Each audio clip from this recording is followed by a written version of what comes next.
Je lis du livre de Genèse, chapitre 39, les versets 13 à 19, ce qui suit. Lorsqu'elle vit qu'il lui avait laissé son vêtement dans la main et qu'il s'était enfui dehors, elle appela les gens de sa maison et leur dit, voyez, il nous a amené un Hébreu pour se jouer de nous. Cet homme est venu vers moi pour coucher avec moi, mais j'ai crié à haute voix. Et quand il a entendu que j'élevais la voix et que je criais, il a laissé son vêtement à côté de moi et s'est enfui dehors. Et elle posa le vêtement de Joseph à côté d'elle jusqu'à ce que son maître rentre à la maison. Alors elle lui parla ainsi, l'esclave hébreu que tu nous as amené est venu vers moi pour se jouer de moi. Et comme j'ai élevé la voix et que j'ai crié, il a laissé son vêtement à côté de moi et s'est enfui d'ailleurs. Après avoir entendu les paroles de sa femme, qui lui disait, voilà ce que m'a fait ton esclave, le maître de Joseph fut enflammé de colère. Prions. Notre Seigneur et notre Dieu, nous te bénissons pour la parole. La parole qui nous éclaire. La parole qui nous permet de mieux comprendre la vie et qui devrait nous aider à ne pas nous laisser tromper par les gens, de nous aider, ô Dieu, à tirer les leçons qui s'imposent.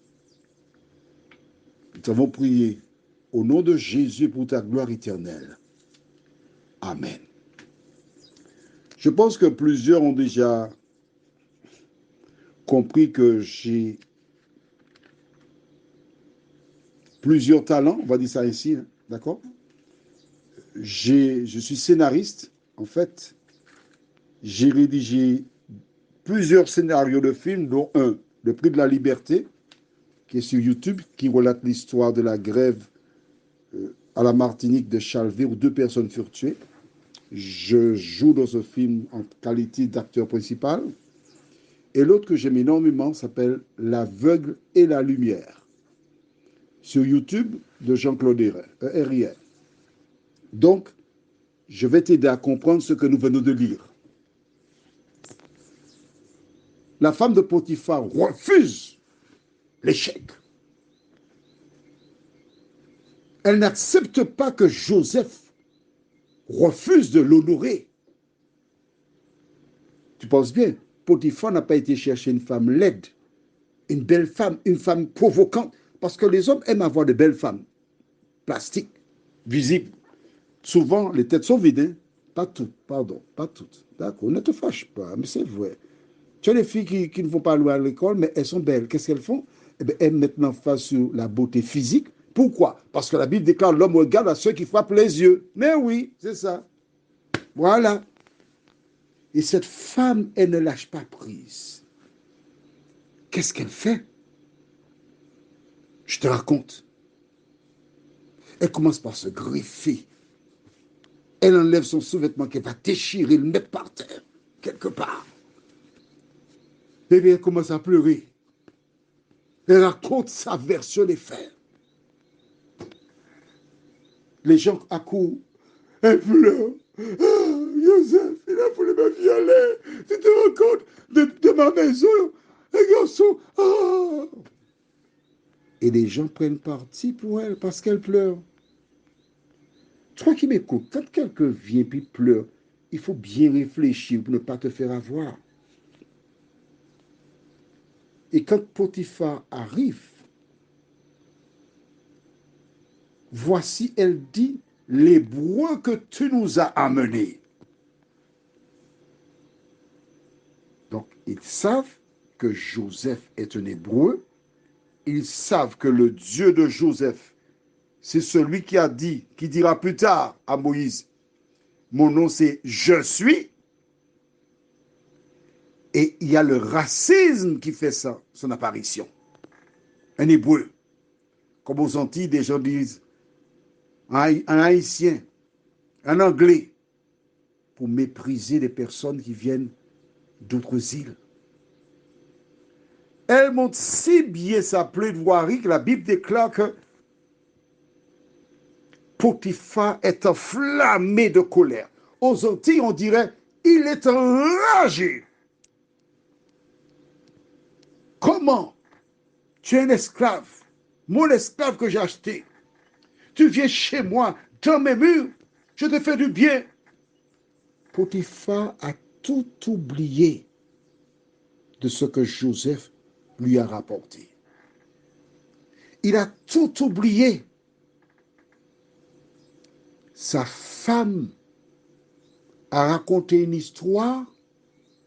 Il n'a pas cherché à voir Joseph pour demander sa version. La Bible déclare qu'il est enflammé de colère, prêt à exploser. Cherchez-moi Joseph. Mais qui est Joseph? Rappelle-toi. Tu as la Bible? Mais si, on reprend la Bible pour savoir qui est Joseph. Chapitre 39, toujours. Et nous lisons verset 2. L'Éternel fut avec lui et la prospérité l'accompagna. Il habitait dans la maison de son maître, l'Égyptien. Son maître vit que l'Éternel était avec lui et que l'Éternel faisait prospérer entre ses mains tout ce qu'il entreprenait. Une source de bénédiction. Et voici cette femme qui, par désir, va discréditer celui que Dieu a envoyé pour bénir sa maison. Comment expliques-tu ça? Est-ce que ça a du sens pour toi? Non? Sais-tu pourquoi que la femme de Potiphar a fait cela?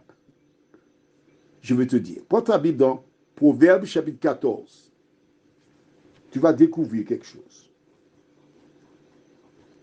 La femme détruit l'économie de sa famille en salissant Joseph. Tu as trouvé? Proverbe 14?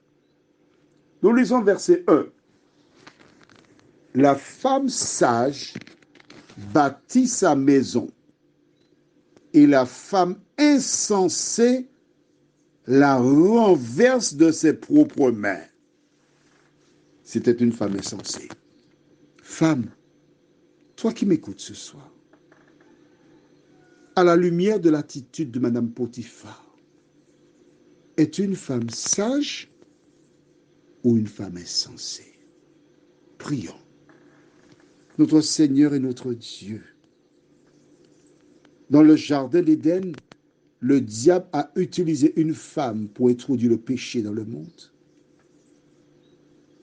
Nous voyons maintenant dans ce récit concernant Joseph, le diable va encore utiliser une femme pour détruire Joseph. Seigneur, le diable utilise des femmes, mais il utilise aussi des hommes pour détruire. Quel que soit notre sexe, de nous ouvrir nos yeux afin de faire un bilan pour savoir de qui nous sommes des agents. Que le Saint-Esprit nous visite afin que nous ne soyons pas comme des Madame Potiphar, nous t'en prions.